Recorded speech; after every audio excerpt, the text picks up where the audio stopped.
Let me first of all congratulate you, Honorable Haruna, on your nomination for this very, very important ministry. Thank you. For our great nation, Ghana. Honorable Chair,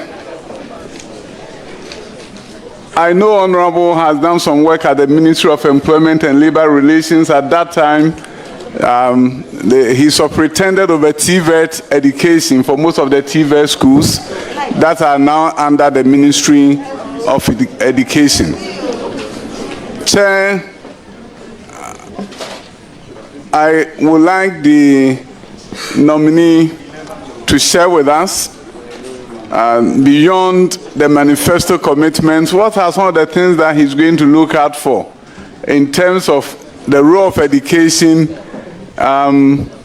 in this fourth industrial revolution, 21st century. Education is very important. I want him to share with us what his ideas are and what are some of the things that he's going to be looking out for to ensure that we have a more robust education system. Thank you, Chair. If you will mean subjecting it to, one, there will be a stakeholder national education forum to discuss the future and state of education in Ghana, with emphasis on the future of the free senior high school, in particular how to assure it of adequate, reliable, sustainable financing. Mr. Speaker, I do not want to at this moment stir controversy, but some of the numbers, Mr. Minister, as you may recall, I will validate some of the statistics to some statistical validation of those issues. So we will undertake a stakeholder forum which will involve donors and partners, involve academia, parents and students to review the free senior high school program. I should acknowledge, as Pearl have noted, that it remains one of the boldest steps in wanting to transform education.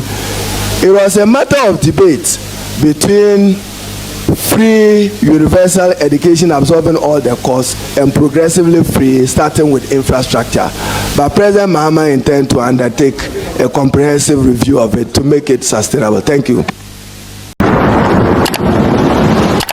Whenever I say my PENDREAM TV there, I see them policy questions, and thereafter I will have some few bites, and then the nominee will most likely be discharged.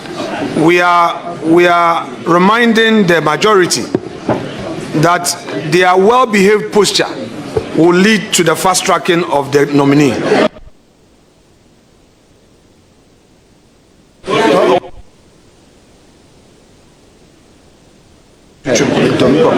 Honorable Iddrisu, you have the floor. Thank you, Honorable Chair. I also have that kind of nostalgic feeling coming to Parliament and having our leader guiding, mentoring, and now leaving the Education Ministry, and he's about to take over. So it's a very interesting moment. Let me first of all congratulate you, Honorable Haruna, on your nomination for this very, very important ministry. Thank you. For our great nation, Ghana. Honorable Chair, I know Honorable has done some work at the Ministry of Employment and Labor Relations. At that time, he superintended over TVET education for most of the TVET schools that are now under the Ministry of Education. Chair, I would like the nominee to share with us, beyond the manifesto commitments, what are some of the things that he's going to look out for in terms of the role of education in this fourth industrial revolution, 21st century. Education is very important. I want him to share with us what his ideas are and what are some of the things that he's going to be looking out for to ensure that we have a more robust education system. Thank you, Chair. Thank you very much. First Deputy Speaker and Chair of the committee, leadership of the committee, and Honorable Minority Leader, members of the appointment committee, and colleagues who have had opportunity to come and solidarize. It's my honor and privilege to respond to the question posed by the just passed Minister for Education, Mahama, and the NDC tend to with the education sector. Let me assure the Honorable former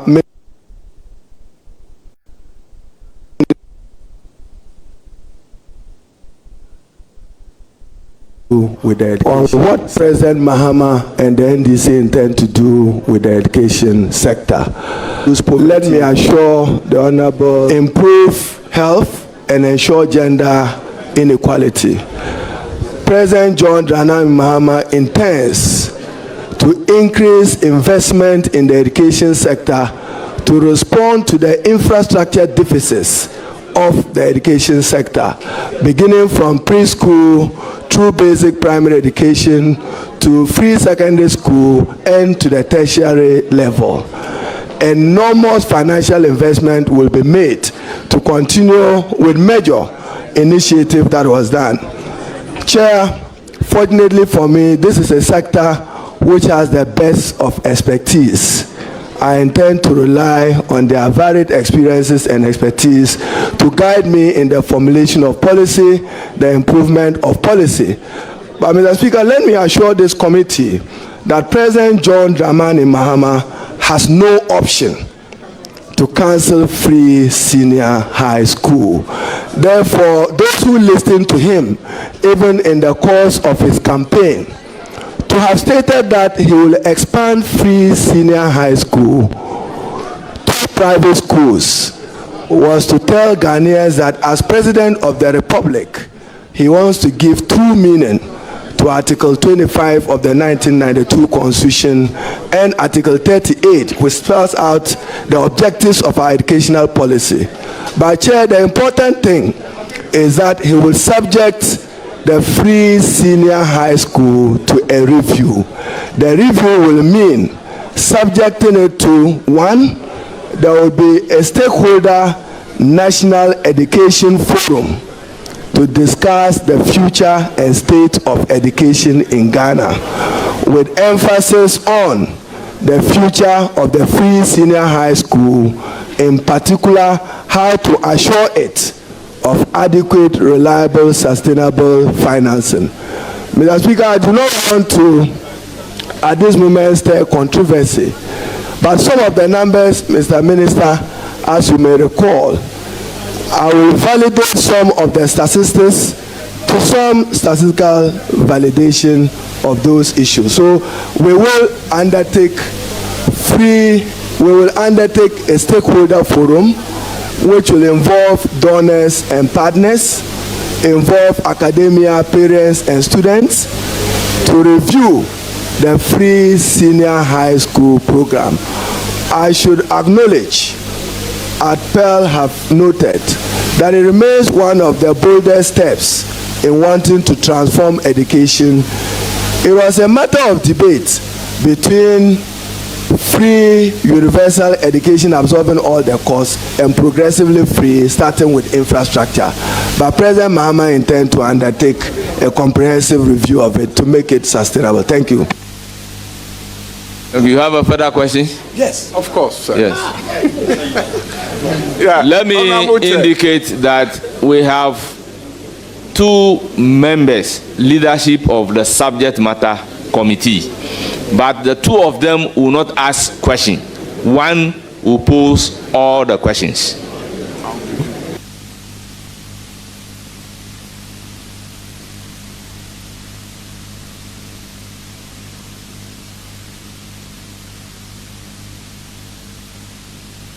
Ahead with your question. Honorable Chair, I'm grateful for the response from the nominee. Honorable Chair, beyond secondary education, which normally is the upper secondary, because by our statutes, we don't look at junior high as part of secondary. Beyond secondary education, I know there are a number of manifesto commitments in the field of tertiary, which is guaranteeing or is going to promise of fee-free level 100. If the nominee can shed some light on it, so that we'll be able to know what's going to happen in that area. Thank you very much, Chair and members, and thank you, Honorable Minister. President Mahama and the NDC promised free tuition for students from level 100 who would undertake normal programs in the various public universities of our country, including what he has said expanded to private tertiary institutions. The number, a population for which the country will require about 345 million Ghana cedis.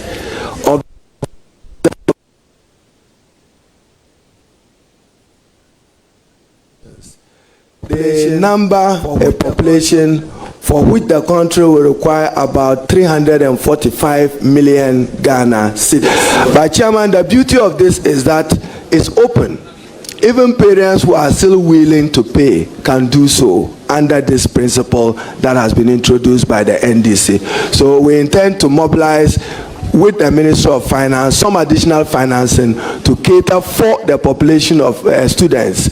It will be in the region of 125,000 as I look at it, and will provide 375 million Ghana cedis to support that. So every student who has paid will have a refund of his money, and the President intends to expand this over the years. Thank you. Please proceed. Honorable Chair, one of the areas that I will always be proud of as a former Minister for Education is the area of science, technology, engineering, mathematics education. Great progress has been made. Yes. And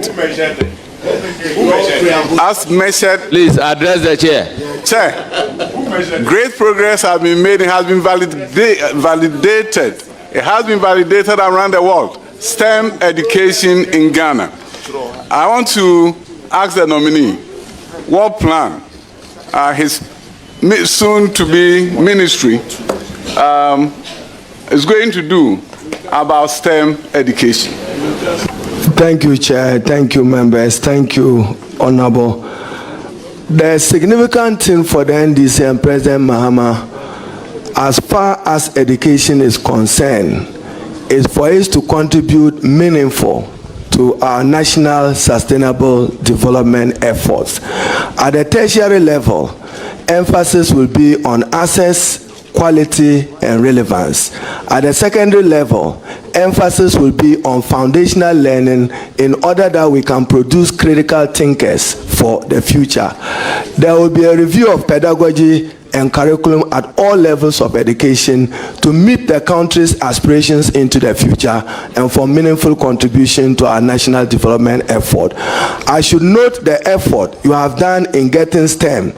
We intend to build, at least in every region of Ghana, a model STEM school which will carry from kindergarten to senior high school to produce men for the future of work.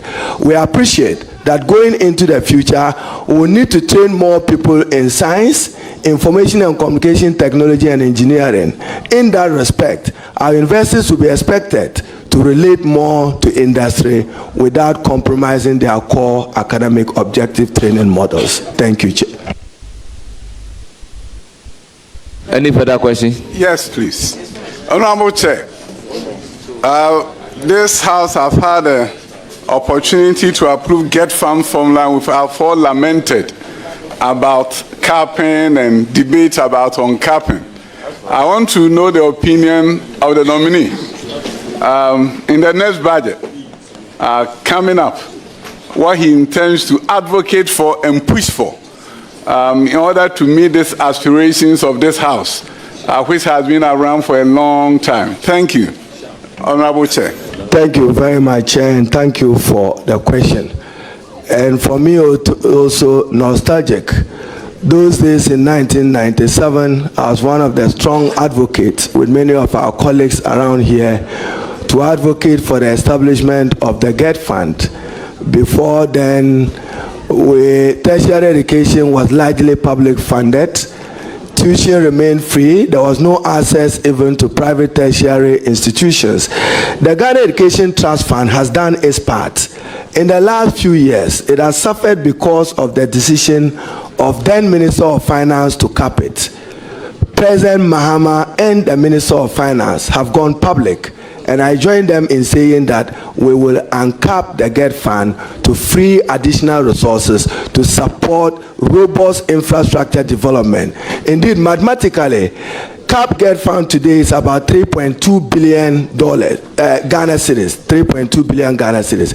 Uncap it will make available to the Ministry of Education some 7.9 billion, which will accelerate expanded infrastructure. For instance, there are about 2,800 schools that needs to be fixed to deal with the problems of overcrowding.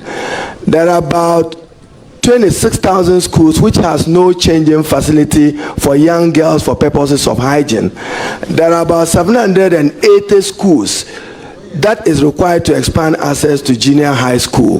We will uncap GETFund. I would engage the Minister for Finance to do this as a matter of expediency, and for the President to engage with the IMF to review the memorandum which included the GETFund in the negotiations. President Mahama have said that he will review the IMF. So part of the review will be to uncap the GETFund and free those additional resources to support the country to rely on GETFund resources to finance education generally, in particular higher education. Please proceed to ask the question. Honorable Chair, I'm coming to you. in this great country, Ghana, the middle class has been squeezed for many years. Teachers, nurses have been squeezed, given the fact that majority of them have to find money to send their children to private school at the junior high school level especially, before then jumping into public schools at the senior high school level. Our public schools have gone into serious dilapidation for many years, and I'm happy that we began an effort to transform public schools. Public schools in rural areas have seen new facilities. Urban areas, new public schools have been built so that the middle class can find solace in our public schools. And I'm happy that at least in Greater Accra, you can see Accra STEM Academy. Please, order. They should stop this. Honorable Yusuf, I do not want to mention your name again. Again. So the public school transformation agenda is something that is very dear to the middle class. Honorable Chair, I want to ask my soon-to-be Minister for Education, what are his ideas and opinions about making sure that children, all children, have quality public schools to attend, and that if a parent doesn't have the resources, they will not go and look for a loan to send their children to private schools. Thank you, Chair. Thank you very much, Chairman.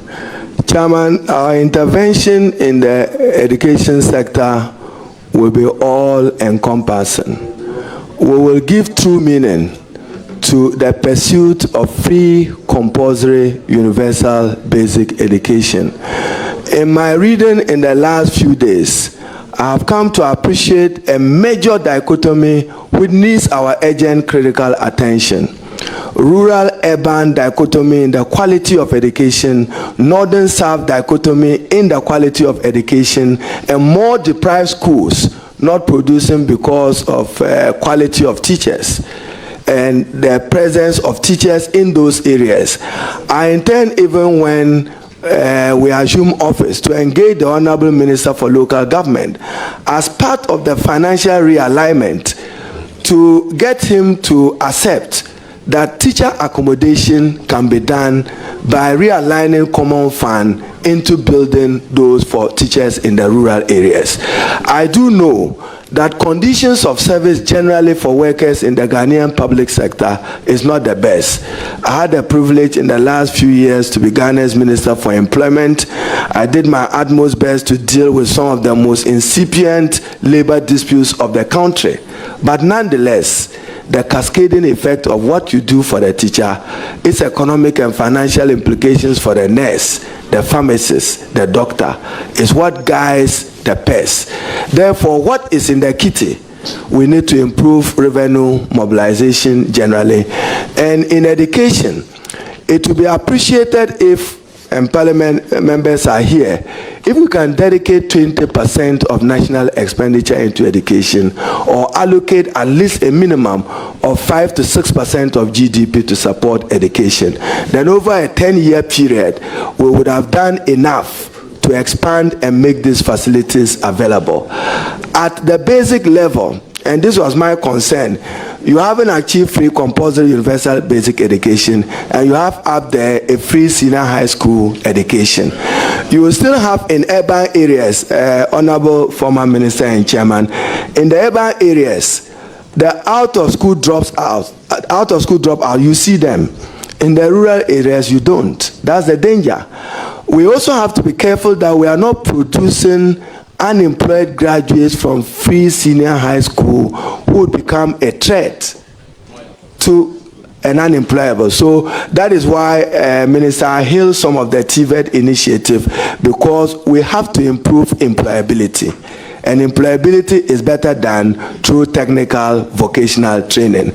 We will expand access to all TVET institutions. I'm aware that some of your initiatives were 30, 20, 40%, because you didn't have money because you capped GETFund. You remember, I don't want the minority leader to look into my eye. So the uncapping didn't free resources for you to be able to expand those TVET institutions. President Mahama and the NDC will complete all those TVET institutions, given respect to the directive principles of state policy, that as president, he has a responsibility to the state to continue every good initiative of the previous government. I thank you. Thank you. You have further question? Please go ahead.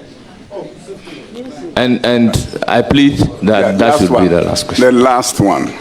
Honorable Chair, I think there has been interesting debate about the issue of E-blocks. And E-blocks, we completed a number of them across the country. But the good news is that government is a continuum, and that is why, beyond completing E-blocks, we added boarding facilities to those that are in remote locations. Adansia Peja is an example, Edujama is an example, Drobonso is an example where we added boarding facilities so that the facilities will become useful to the people of Ghana. It's not about us, it's about the children. So I think beyond completing E-blocks that have not been completed, Honorable nominee, Honorable Chair, would the Honorable nominee look into the possibility of adding boarding facilities if an E-block is in a distant location and students cannot walk to the school, so they become more useful to the country? Thank you. Chair, the government will have no difficulty at all accepting to work to add boarding facilities where it's necessary. My own personal experience during the campaign was a day I was driving from Yendi towards Miang, and you see a major E facility on the Miang Road. I saw school girls and boys walking the street from Yendi Kulkwin walking towards that area. That reminded me that if there's any opportunity to add a boarding facility to that, we should do that. And then also in Cherpune and also in Wulesi on the same road, I saw a facility where many of the catchment communities needed that. We would have no difficulty expanding boarding facilities where necessary. Ours is to expand access, ensure relevance and quality delivery by improving the conditions of service of teachers to the best that the economy can do, and to improve their quality through motivation. Thank you. Thank you very much. Chair, thank you. Honorable Yusuf, you may have the floor for the one. Thank you so much, Honorable Chairman. And first of all, let me congratulate my senior brother, Honorable Iddrisu Haruna, for this nomination. And also just to put it on the record that we are very proud of you, especially with the young politicians from the north. And you serve as inspiration to us from your days as the student leader all the way to your parliamentary responsibility, from being a Minister of Communication, Minister of Employment, and now Trade, and also this thing. My question to you, Honorable nominee, one of the biggest challenges in our educational sector is the high drop rate of at the basic level. And according to the African Education Watch, in the northern region, only 5 out of 10 students who enroll in KG are able to complete primary school. And after that, only 3 are able to complete JSS. Being the first Minister for Education from the northern sector of our country, in the Fourth Republic, what will you do to ensure that we address this issue that the Ghana Education Watch have just identified? Thank you. Thank you very much, Chairman and members, and colleague, thanks for those warm compliments. It's important again to recognize that as a country, there is the northern-south divide when it comes to access to education, beginning from 1876, when the first school was established, and subsequently in the north we got ours around 1951. So you can imagine the gap and the deficit. Even Achimota School around 1924, at the time that Tamale Secondary School, which became the first in the north. We will work to close that gap. Indeed, even for the implementation of the free senior high school, it is noted that participation rate is very high in northern Ghana. That explains that probably it is true that poverty was a problem to accessing quality education. So it's quality, equality, and equity. I also note that there's about 5,000 infrastructure deficit when it comes to provision of junior high school, basic schools, and secondary schools in northern Ghana, and also in Oti and western north. The statistics is not too encouraging for them. The urban concept, many in this area have taken full advantage of it. With the rare privilege of the President entrusting me as his Minister for Education, I will work towards equity and improve quality to education at all levels of our country. I would endeavor to close that gap, recognizing that I may have to do some affirmative action interventions to get it going, to correct some of the historical imbalances that are responsible for the deficit. I thank you. Thank you very much. It's now the turn of Honorable Roxanne Nelson.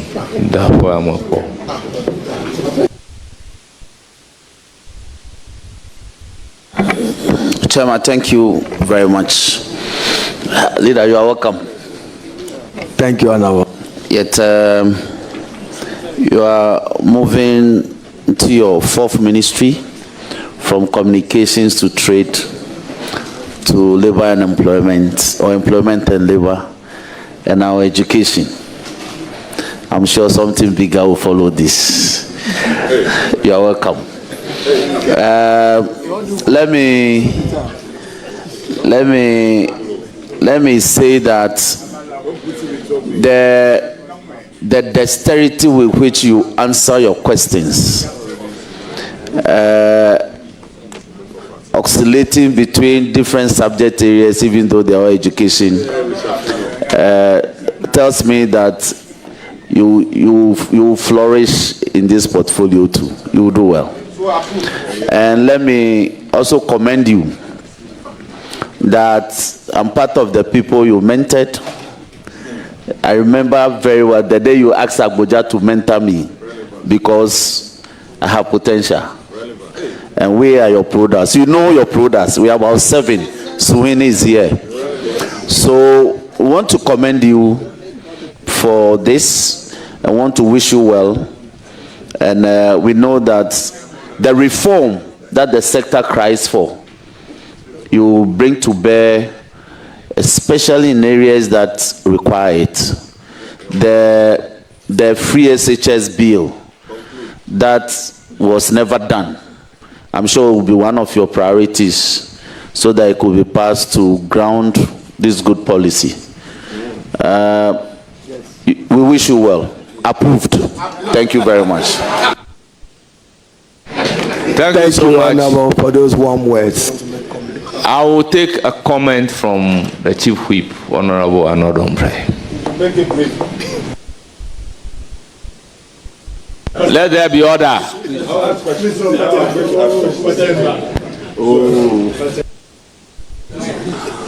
Honorable Leader, may I have your attention? Let me join colleagues to commend you highly for your nomination.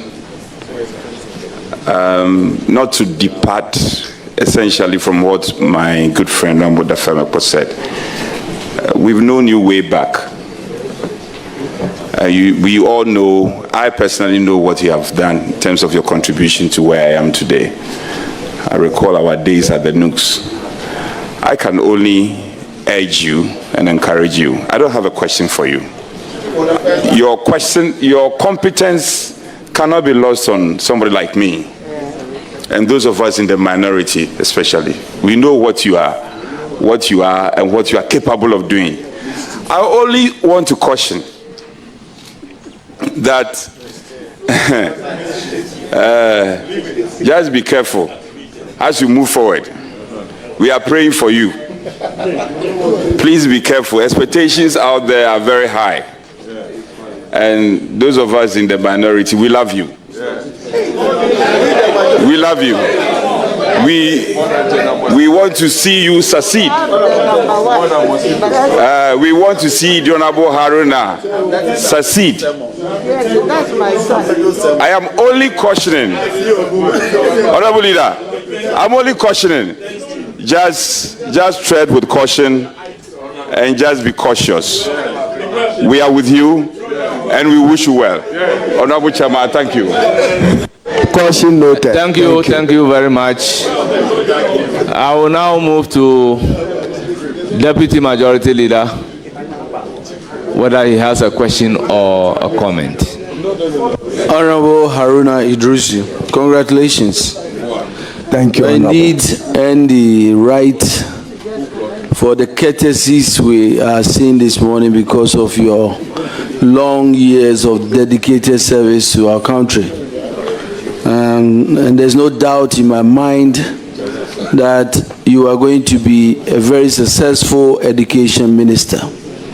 I have personally worked with you and received a lot of support as energy minister. I've sat with you. And so there's no doubt in my mind that you are going to be very successful. But the sector you are entering has a lot of challenges. And one of them has to do with industrial unrest, especially strikes by various professional groups in the educational sector. I know you've been a labor minister, and these are challenges that will stay you in your face as a minister? What are some of the strategies that you'll be adopting to address some of these challenges? Chair, thank you very much. As I have said, it is a sector which is also advantageously has the best human resource of our country, from the professors, doctors. We will work with them. Industrial disputes are inevitable. And for a developing country like ours, you naturally should anticipate some labor unrest, some conflict between labor and government on matters which borders on their conditions of service. For the universities, the statutes of the university provide how council can negotiate them. There were contentious issues about book and research allowance, but more importantly, it's always a question of government timeously responding to agreements that have been made with trade unions and organized labor. If you say that you want to revise allowances, it takes effect from 1st June. For many of them, they expect that by 1st July, that is ready, at least to complement what they call their meager or inadequate salary. So the finance minister can, at many instances, I've had that experience with the Honorable Seth Tekpe then when he was Minister for Finance. And Chair, if you permitted me, I'll just share this example. There was an instance where judicial service workers embarked on strike action. At the time, Theodora Georgina Wood was the Chief Justice of the Republic.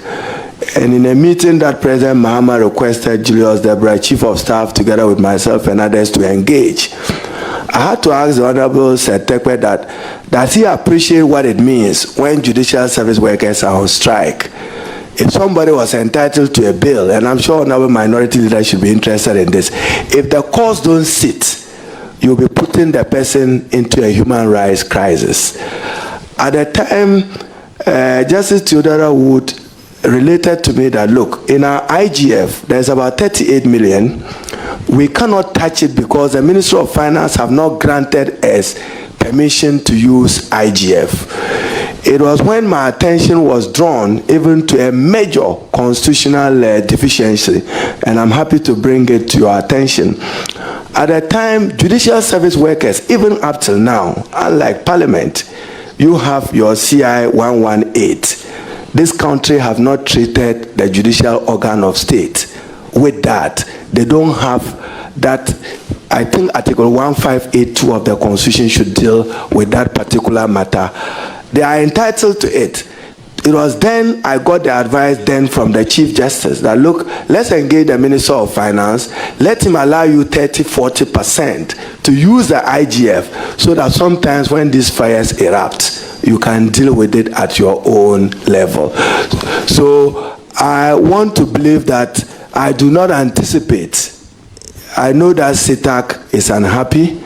I know many teachers' union are waiting for President Mahama to assume office, and they will say our outstanding allowances have not been paid.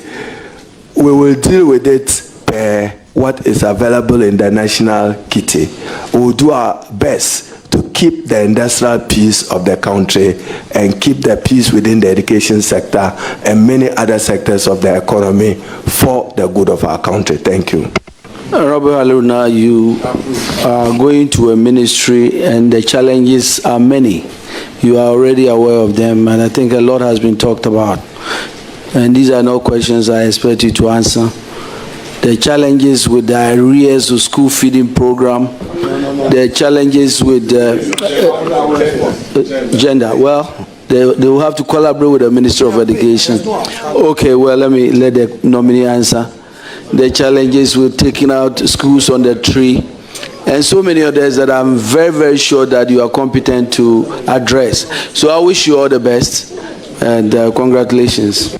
Thank you, Leader. Thank you very much. We proceed to take a comment from Deputy Minority Leader. Right, thank you very much, Chairman.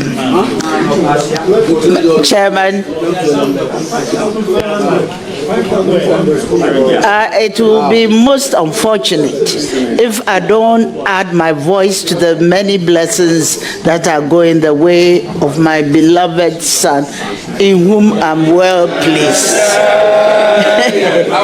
So I just didn't want to keep quiet, but to bless him. I know your competencies, and I know when people were questioning why education, I knew what you could do. So I bless you. In the name of the... Thank you, Chair. I hope I have the permission to call Emma Pat. Thank you, thank you. It's now the turn of minority leader and the ranking member of the committee.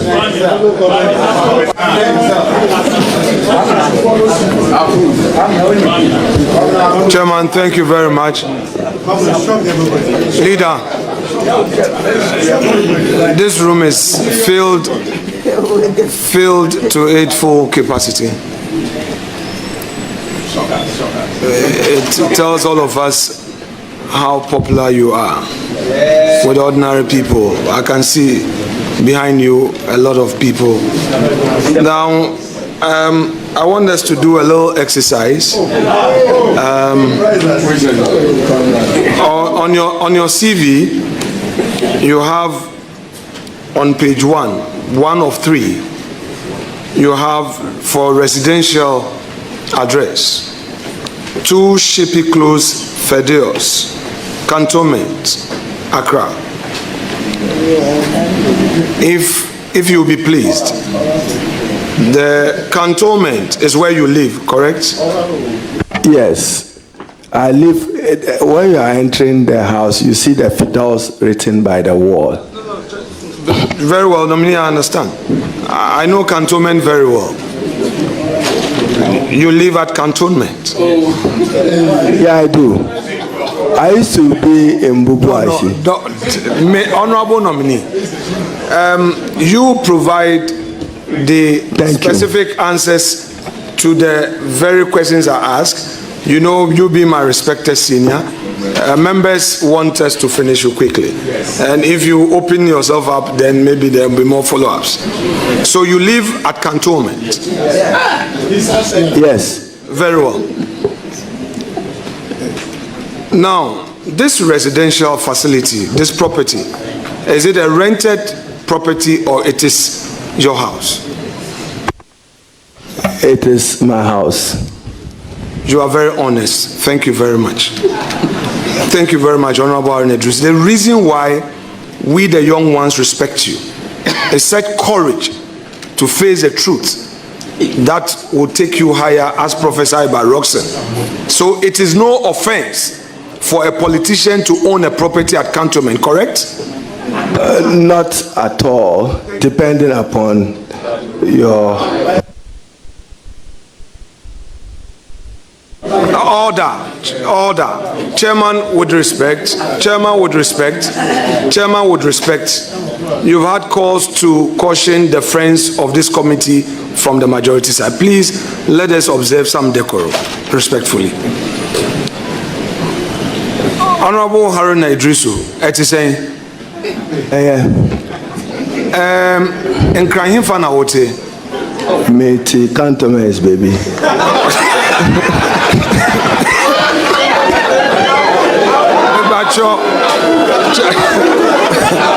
Chairman, Mr. Chairman, that's not allowed by our rules. Mr. Chairman, because Mr. Chairman, I tried the tree with you because on your CV. Oh, colleague, on his CV, we are not done. Chairman, these your friends.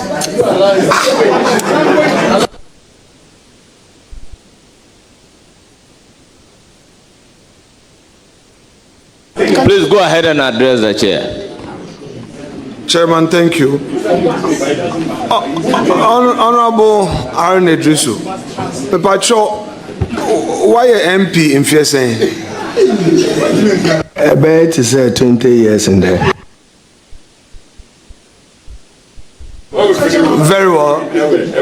So those are, you've passed. Because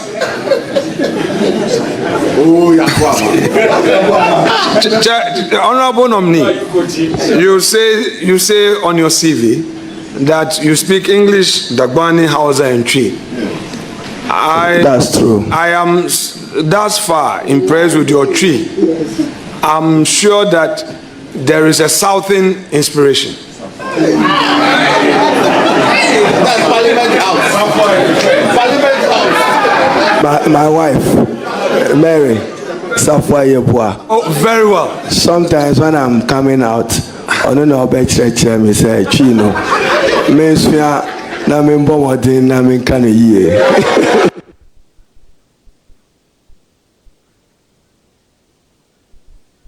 So, Chair, you have disclosed that Madam has inspired you with a tree. That's great. So, Chair, I want to know from the nominee whether or not he benefited from free education. I did, coming from northern Ghana at the time. I attended Kulukulu School through Bagabaga JSS, through Tamale Secondary School and Navasco, and education was generally free for that part of our country. Thank you. Honorable nominee, respectfully, you had your O-level in Tamale Secondary School, but went to Navrungo for your A-level. Can you tell me what inspired you to move from the Great Tamasco, right? From the Great Tamasco to the Great Navasco? When we wrote the GC O-level exams, I think that I didn't do well in mathematics for that particular sitting. And Tamasco at that time was insisting on a particular grade. And Navasco was open. If you had evidence that you were about rewriting, you could come and justify. So I went to Navrungu Secondary School for the A-level. And I'm proud to say that 1991, I probably was one of the best A-level students Navasco produced. I still hold one of the best grades ever in business management from Navasco. That record have not been broken. And so yes, this was what motivated. But traveling to Navrungu was a difficult one. 7 hours from Tamale to Navrungu, and then you are carrying your gari in a chop box. You are not sure of the metro mass.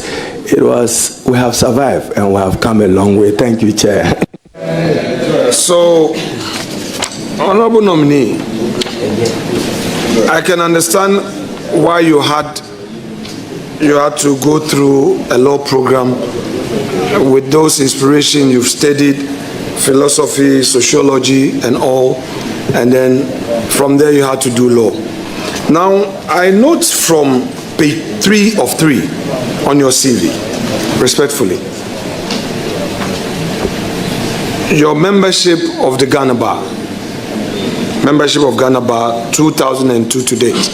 As you may be well aware, as a lawyer, your membership to the bar or with the bar, at the bar, originate from your being a member of a law firm or a department of an agency so recognized,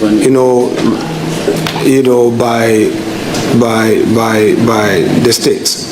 Now let me explain, because my respected colleague is trying to draw my attention, though not on record. When you are called to the bar, you are a lawyer. You've been called to the bar after pupillage, yes. But your annual subscription, you cannot, unless something has changed that I don't know, you are able to pay for your subscription if you can relate to a law firm or a department, a legal department of an institution. So please, that is not indicated. Which law firm do you? Chairman, thank you very much. At the time I finished University of Ghana, even though a student activist, I had a strong bond with Speaker Alban Bagbin, and therefore he recommended me for Law Trust. I've since been, one of our partners is here, James Mensah Kule, who is my law school mate, and minority leader, the chairman of this committee. I graduated from law school with him the same day, Bernard Ahiafo, with Honorable Amwakwata and Professor Abuchi and Bense of Nanado Chambers and others. So I am tied to Law Trust, and I'm a lawyer in good standing. I've paid all my subscription. Indeed, subject to Parliament clearing me, I do 2 additional things. I'm into football and I'm into law. I appeared before the 8th Parliament to get justification to hold office. Honorable nominee, enough. Honorable nominee, the almighty free SHS that you're looking forward to reform, review, is in order. I mean, obviously, coming from where we started, from where people even thought it is not possible. I am happy that as a nation, we appreciate the fact that we've done so well in educational reforms. I commend the respected Dr.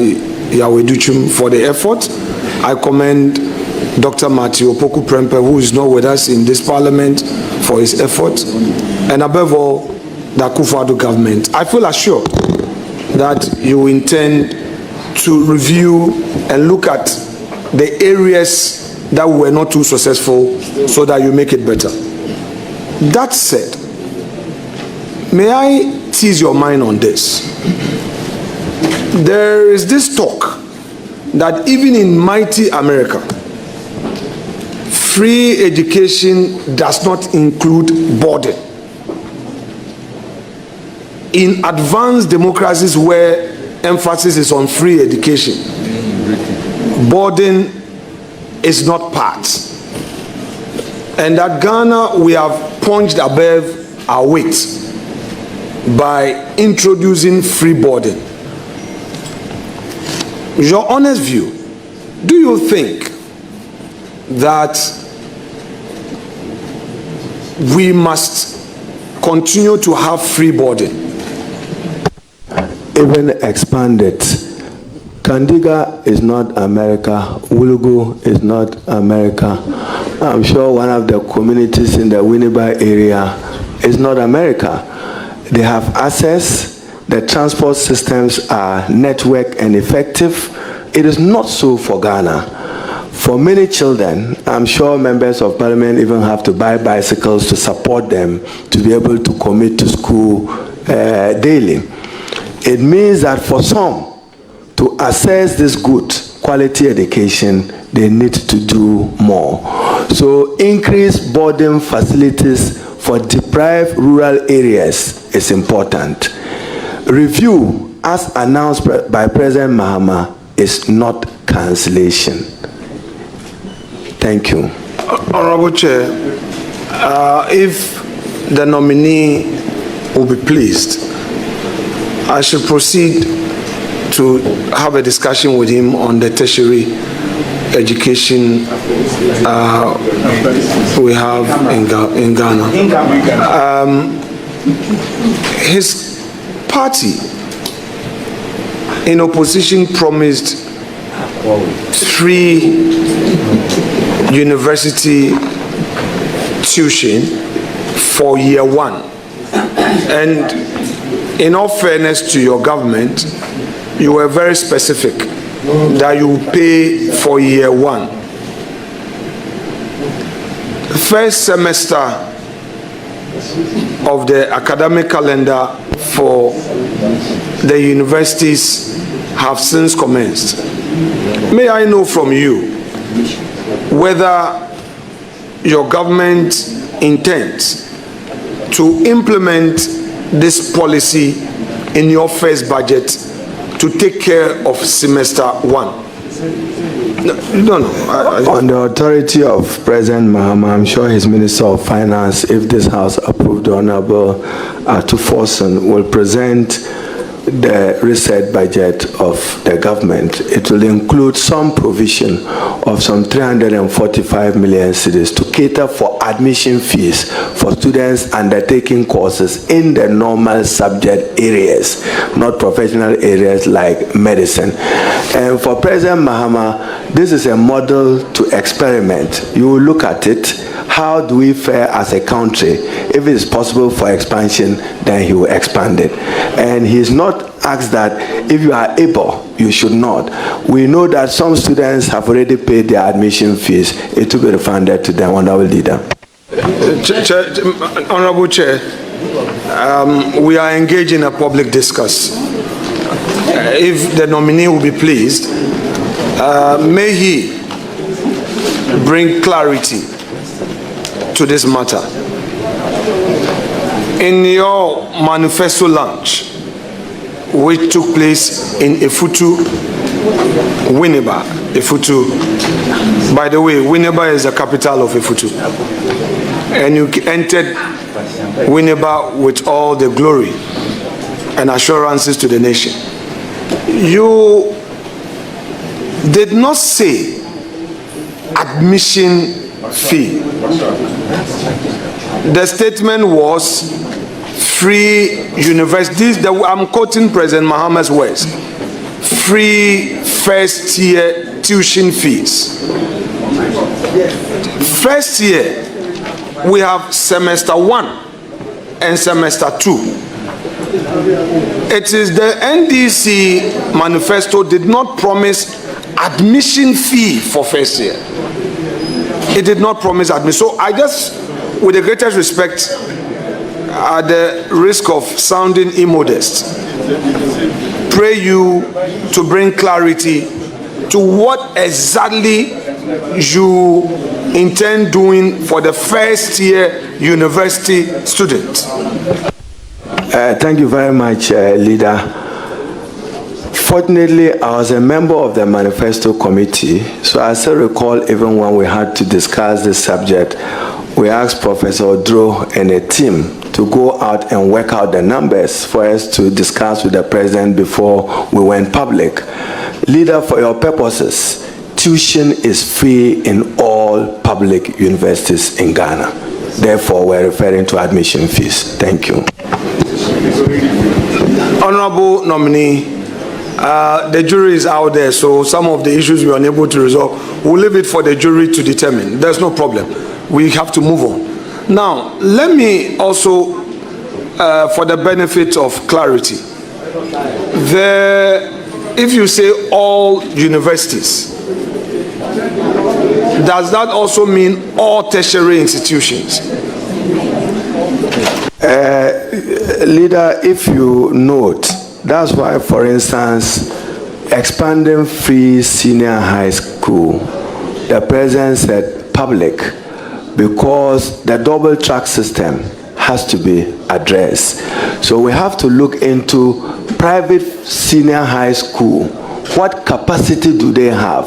Maybe 150,000, and you have a number of 300,000 young people who ought to be in school. Today, as we speak, year 3 and 1 are in school, 2 is home. Or year 3 and 1 are in school, 2 is home. Honorable nominee, respectfully, I'm not cutting you. I think the mainstay of my question was in respect of the tertiary.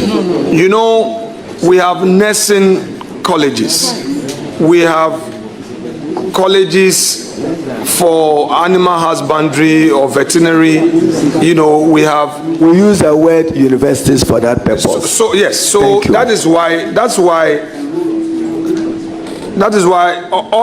other friends of committee,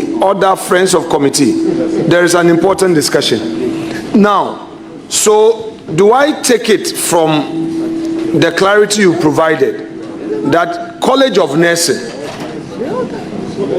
colleges of education, colleges of agriculture, and other colleges of tertiary in stature are not part of this first year free tuition policy of the NDC government?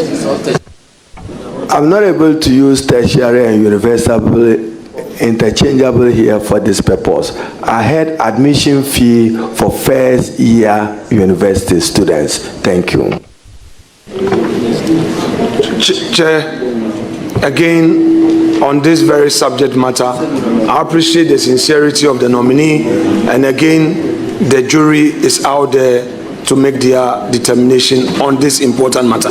However, honorable nominee, don't you think that having regard to the expectation of the Ghanaian youth in respect of this free first year tuition, they would find the policy discriminatory if you are only giving this benefit to university students? You have earlier referred to some constitutional provisions, Article 25 and 38 and all. Don't you think that the Ghanaian youth out there who is attending a college of education, who is attending a college of agriculture, who is attending a college of nursing, will feel discriminated against since he or she is also having a tertiary education? For President Mahama, if it was possible to grant free education to every Ghanaian, he just would have done that. It depends upon the size of the economy and what our economy vis-a-vis demands from other sectors of the economy can do. Thank you. Babaru. Tutubra. Very well. So you have to tell members that you are the only person who knows my two known name in the university. On the TVET, you know, the enrollment levels were very low until it was also made free. Can you share with us your plans in ensuring that you sustain, one, and two, to encourage as many talented Ghanaians to walk that path in acquiring skills, rather than insisting on going into the mainstream senior high school? Thank you very much. The relationship between industry, employability, hinges on the quality and training of young people with employable skills, which are largely technical, vocational. I'm aware that the Honorable Iddrisu and his colleagues tried a number of TVET institutions. In my review of the handing over notes, the infrastructure, he just started when government had to go through the debt crisis, and therefore there was no funding to complete many of them. Be assured that we'll complete all of them to support President Mahama's agenda to get more young people employable by way of those skills. Now, the problem with many of the TVET institutions was retooling and equipment. It's not just about building the infrastructure. If you said carpenters, have you provided for their training? If you said masons, have you provided for their training? So we'll look into it and ensure that at least every region has a model of the TVET institution that is dedicated to them, because we also must deal with a problem that you don't get 300, 400,000 SSS students who don't know their fate beyond completion of senior high school. Then you'll be producing a cohort of unemployment graduates for that category of young people. So we would invest in TVET. Technical and vocational education is important, and requisite financing will be provided for them. But as I said, I look forward to decapping GETFund and dedicating many of it to get robust infrastructure done. Chair, if the nominee will be pleased, I would want to draw his attention to His Excellency the President. on his campaign trail, I believe he identified some challenges in the school feeding program. And at one point, he did indicate that instead of government having to procure for the schools, he will rather come up with the policy to let the head teachers themselves procure the items, the food items directly. In other words, he will transfer the funds to the schools so that the schools themselves would procure the food items for the students. May I know from you, Honorable Nominee, if indeed, beyond the campaign rhetoric, this is also part of the policies that you are going to introduce as a way of ensuring, in your own way, efficiency in the free SHS system in terms of the aspect that deals with school feeding. First of all, to note that in our manifesto, the words that were used was to implement no academic fee policy for first-year students in all public tertiary institutions, including universities, colleges of education, and nursing training colleges, for the record, leader. So this is our pledge. I know why I was pushing you, but I'm happy, you know. I appreciate it. I know why I was pushing you, because your manifesto is here. So I wanted to be sure, and so I'm happy you've gone back to clarify, to give assurance. Thank you. Yes, I must. If opposition leader cannot have access to your manifesto, then what is my use? I must have it. Thank you, leader. And chair, school feeding. I mean, school feeding in this context is referring to the senior high school, not the basic school feeding. Yes, school feeding for senior high school was largely done in a centralized form by the previous government, taking advantage of two institutions, the Buffer Stock Company and the Ghana Commodity Exchange. And it allowed for central pitches in some quantities of these food items. Headmasters already played some role when it came to perishable items, uniforms, and others. We have to phase out implementation because we cannot afford any food shortages as the schools run. 3rd January, we have to provide for stability of their calendar and make sure that there is adequate food and the quality of the food. But certainly the GES and headmasters will have a role. It's more, Chair, a cash flow problem, and how early the Ministry of Finance releases those funds. If we are not careful, there will come a time that you would have done purchases and major suppliers will say that they won't do it because they've not been guaranteed or assured. So we have to deal with the cash flow problem, which is a matter which can be resolved between the Ministry of Finance and the Ministry of Education. But for us is to assure that we stop any potential disruption of the school calendar arising out of the lack of or delay in getting these food items to the school. We will work with those institutions, but define a role for the headmasters in a phased-out process. Thank you. Senior, please, employment.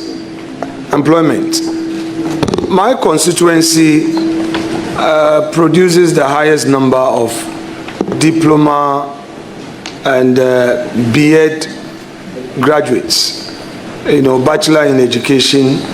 As you may know, UEW was established as a specialized tertiary facility to train teachers and feed that market. On daily basis, they come to me. This morning, I received a message, which message is to ask you what plans you have to get as many of them who have graduated and are still unemployed into getting the employment with GS? GS, it will be a function of availability of funds and a matter of vacancies arising, the location of those vacancies, who is willing to go, and then the Minister of Finance granting clearance to the Minister for Education to recruit such number of teachers as may be desirable for the running of our educational system. As and when we get the clearance, we would honor those numbers. Thank you. Senior, again, may I know from you about this licensure examination policy of the MPP? Are you going to maintain it? Chairman, the friends of this committee from the majority side must know how we operate. They should stop it. Will you maintain it or you will abolish it? We will have a systematic review of it to abolish it. We are going to review the curricula of the colleges of education and the faculty of education of the universities. They will incorporate it as part of the exam that students will write, and when they pass it, they are on. Thank you. Now, let's come to this very nagging national issue, the LGBT. The LGBT issue. Now, His Excellency President Mahama, recently in his engagement with the religious bodies, specifically the Catholic bishops, indicated that the law that stops, prevents, alienates, and prevents this issue of sexual rights, same-sex relationship does not necessarily need to be enacted, and that perhaps the country can explore the possibility of introducing our value system into the curriculum so that the children can, at that elementary stage, have certain understanding of the Ghanaian value system. May I ask you, Honorable Leader, your own views about the option to introduce a value system to systematically give a certain direction to our children instead of enacting a law? Leader and Chair, I do not want to reduce this matter to a religious debate. It's a cultural wrong. With my religion as a Muslim, you know where I stand on this matter. It is repugnant to my Muslim values and ethics. I do not want to believe that many a Ghanaian parent would want their children trained in a way which is not consistent with the way me and you were brought up as Ghanaians, either from Efutu or from Wayamba in Tamale. And therefore, I would want to end it here, stating that we are a country and we define our values, both social and cultural. We should expect all other persons to respect those values. Thank you. Chairman, I think I would put the question this way. You see, and I agree with Mr. President when he states that the curriculum, our teaching materials in our schools do not sufficiently inculcate our value systems in our children. I agree with him based on what the current status of our curriculum. I want to know from you that said, would you embrace any policy from His Excellency the President, which policy will proactively seek to opt for a value system based approach to sexual rights rather than the law? Thank you very much. I would engage the President on the matter. The President does know my position on this subject, and it remains unchanged. But I do not think that any Ghanaian parent want teachers to take their child to school and teach them that a man can relate to a man and a woman can relate to a man, but within the context of rights guaranteed. We are a country. We have our own values. We have a duty to preserve those values within the ambit of the Constitution. And Leader Kwamna, it is not for nothing that in the Constitution you always get words like subject to public morality. Whose morality? Ghana's defined morality. Thank you. So therefore, is it your suggestion to the country that you will embrace a very proactive value system rather than Ghanaian let me finish. system. Yes, that's the point. The reference point is a Ghanaian value system, none other.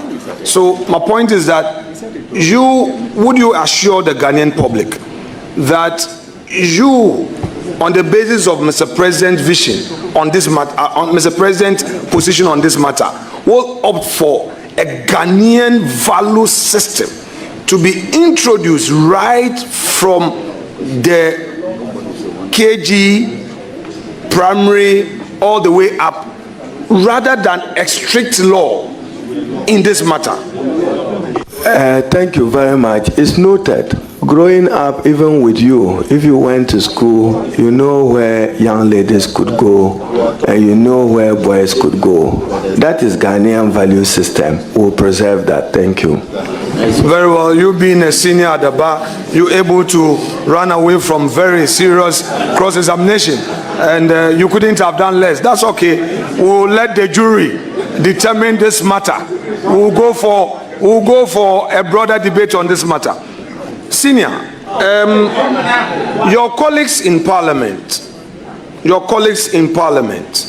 have this to say about you, quote, you are visionary, strategic, collaborative, a team player, and that you have a foresight, and you also demonstrate pragmatic approach in solving problems.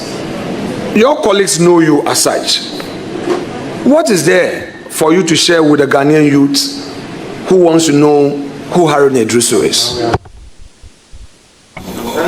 To the Ghanaian youth, I come from a very, very humble beginning. I just buried my late mother, my uncle, who told me that I should hasten cautiously and that I should not be in competition with any person. I should have faith in myself. I should be strong to defend my convictions as to things that I think that are right, and that I should always believe that if I do right, posterity will vindicate me with time. So for young people, it's important that we all grow with integrity and discipline, and we shouldn't be too competitive. Today is Honorable Afenyo Makin, majority leader yesterday, minority leader today. Thank you. Colleagues, Mr. Chairman, I'm compelled to make a disclosure, and it's because Honorable Iddrisu is serving as an inspiration to the many youths out there. It's not only they, including me. I recall when our party won in 2016, and in 2017, I didn't get selection. He was one person who told me that come what may, I will be a leader, and I have become a leader. So, leader, I didn't know what you saw, but I just want to say that we appreciate you. Now, let me ask you, what is your, leader, don't look at your time. This exercise is good for democracy, and I know as a lawyer you enjoy debate. This is a very healthy engagement. Chair, what is your relationship, your working relationship with Honorable Dr. Clement Apak, who is a respected member of the academia and found his way into parliament? Solid. In fact, leader, the Honorable Clement Apak, I shared a true stance with him. We're in Commonwealth Hall together. I should remember that. Honorable Apak, you are supposed to be calm when there's an advert in your favor. You are not supposed to. You're not supposed to be touting your own whatever. If you can do your own work, do it. We're in Commonwealth Hall together, and I still remember those days with him and Chief Magas when they wanted me to be the chief vandal. It is when I told Commonwealth Hall that I was keeping my eye on the SRC or Nook's presidency, depending upon what support. You know the essential qualification to becoming a chief vandal. So you had all those essential qualifications. Thanks to him.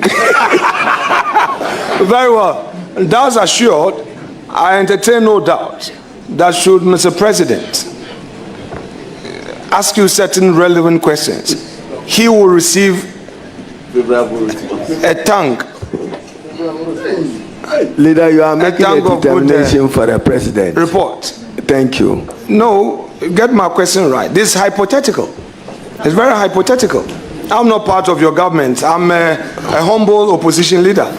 I'm asking you that should you be given the opportunity, should he be assured of receiving a tank of good report from you? Leader, the assurance of the president is weightier and better than mine in this matter. Let me conclude by asking you this. We are politicians, and this is my last question to you. And again, I want the Ghanaian youth to listen to this and how you answer it. We go through low moments in our politics, days of adversity. You were a student leader, rose to become a cabinet minister. When your party was in opposition, you were privileged to have been selected as a primus of your inter-pares, and you became the primus of your side for some 6 years. Share with us, how did you find your transition? Transition from where to where? That is when you had to give space for a younger person, to take over from you. I took it very easy. When I was told that there would be a reshuffle of the minority, I believe I got a call whilst I was entering Joy FM for a major interview from President Mahama, and he indicated to me that, Harun, I'll call you shortly to discuss a very important matter. If you remember, I think it was PM Express. And for me, if you look at President Akufo-Addo's State of the Nation's address, the last one, I should be the most encouraged. At least he admitted that he suffered an effective opposition in the hands of Haruna Iddrisu and the likes of our MPs, even if he didn't say so tacitly. He said the nature and character of the parliament, the speakership, and his inability to get things through. I believe that in the last 7 years, I served my country well as minority leader, contributing to, you know how I got it. under your slaves, getting Bagbin elected as speaker. And for many in the NDC, those of you who were at Marriott Hotel, the Honorable Yusuf and Soyene and Nobe is here, I told them that a tortoise will ride an elephant at dawn. You remember that? Didn't a tortoise ride an elephant? We worked towards it and we achieved it. And you know, I had Honorable Muntaka. We had a certain gelling chemistry of a relationship. So as minority leader, getting Bagbin elected was significant for me to change the course of parliamentary accountability in our country. Research have demonstrated that the 8th Parliament will be remembered for its effectiveness in demanding accountability. There are many policy issues that I'll walk to you and Che Mensa, and I'm sure I can use the word today. There was a day they said, Mwatono, he's been bought. So I walked to you and said, Che, Namiyakubi na Otomi. I told the Honorable Che Mensa that no, some decisions I'm guided by the good of our country and the future of our country. And that I take those decisions taking responsibility. Indeed, I told the Honorable Sohine that when President Mahama begin constituting government, I'll be appreciated as former minority leader. Even the engineering you are doing here, people will appreciate a Haruna Iddrisu. There were some decisions that you are guided collectively by the party, and then we take a decision. But as I said, I have never ever regretted being changed as minority leader. I don't carry guilt in my heart. I've had my opportunity. I went out there to campaign and work for the NDC because I was convinced that in terms of the management of the economy, I wasn't satisfied with how the MPP had managed the country and its governance. So I don't carry guilt in my heart. I had a rare opportunity to serve, probably the first in my part of the world, if not the first in my country. And those who know me, there is a Quranic verse that I share with my mother, Aman Rasul. God does not give you a burden you cannot carry. So I'm sure at that time, God wanted a certain burden off my head. Which burden was that? Don't be minority leader. Be MP for Tamale South. I keep telling my colleagues that my greatest asset is the preservation of Tamale South.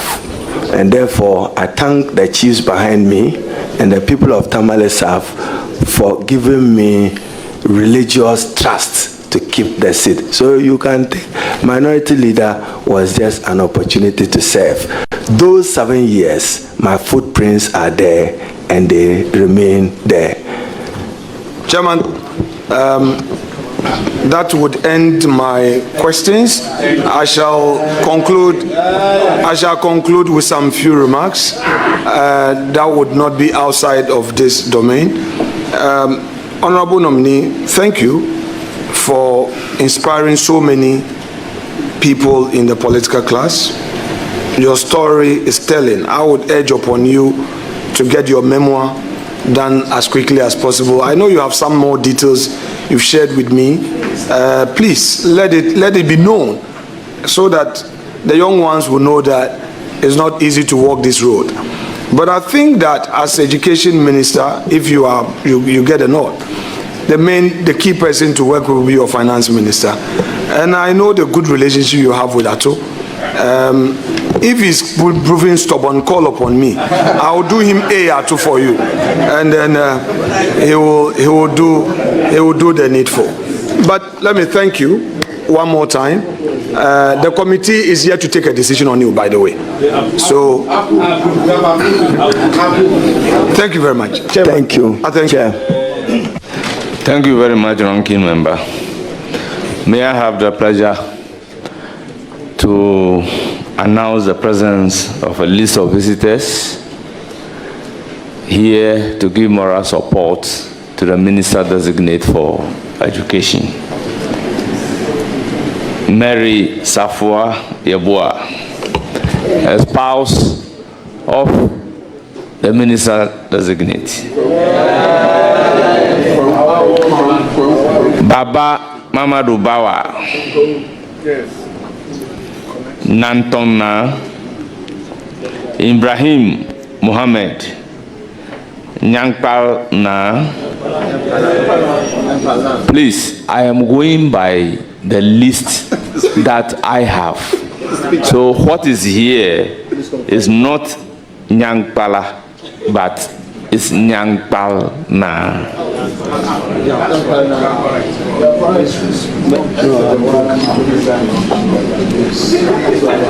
4, we have Ibrahim Ziblin, Lamashi Lana. We have Andani Mohammed, Tugu Lana. We have Bukari Yakubu, Kasul Lana.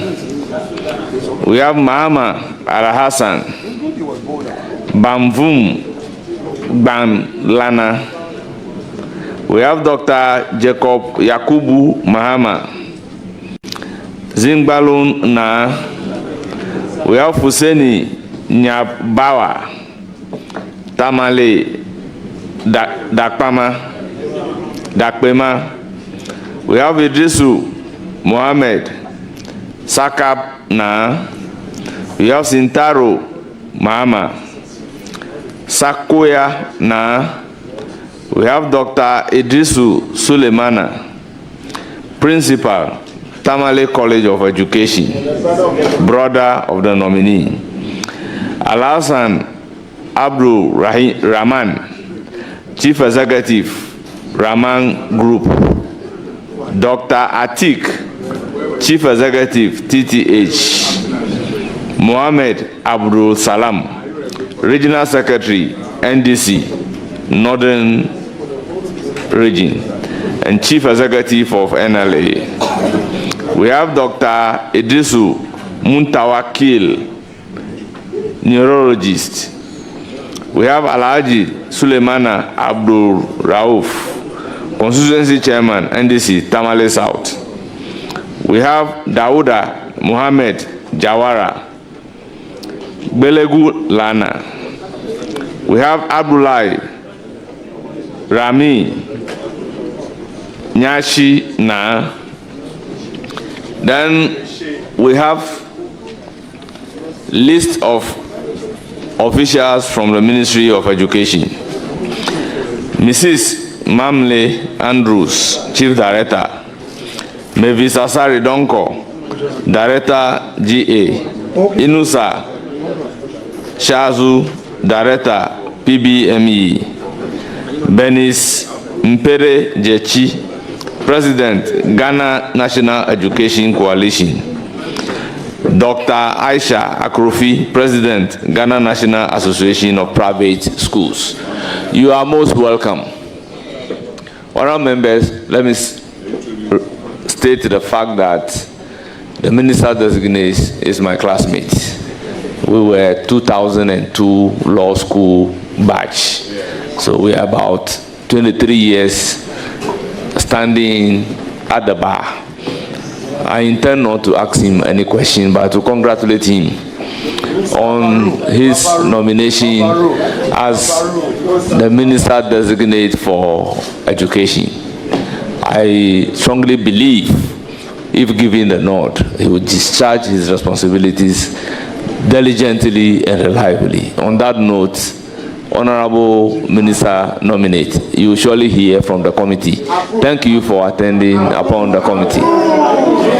You are discharged.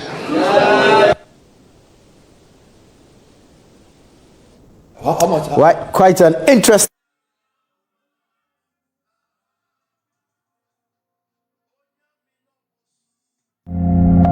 We are at the Blaster Square for the presidential inauguration setup, and PENDREAM TV now so far so good.